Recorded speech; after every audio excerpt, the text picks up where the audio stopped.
učitelský stůl, zase tabule, prostě všechno bude stejné, ne? Tady jsou normální stoly.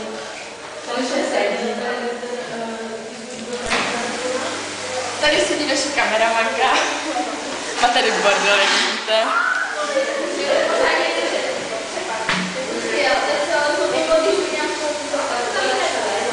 Tady se něco řeší.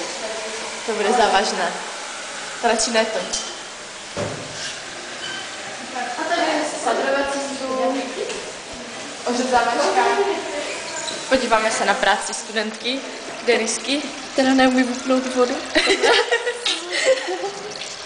Co? Jo. A jak, když to nefunguje? Dobré, no tak zapne vodu. Tady se zapíná voda. A tady je takový zelený čudlík, ten se zmačkne. A už to jede.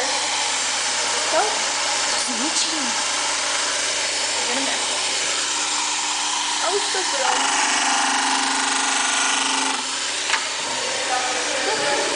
Ahoj. A to je konec naší prohlídky. To je konec naší prohlídky. Cházíme tam na chodbu. Tady je taková dlouhá támská chodba. Tady jsou zuby, to je práce našich studentů. Z naší třídy to jsou takové láhy, ty by to nezvládli.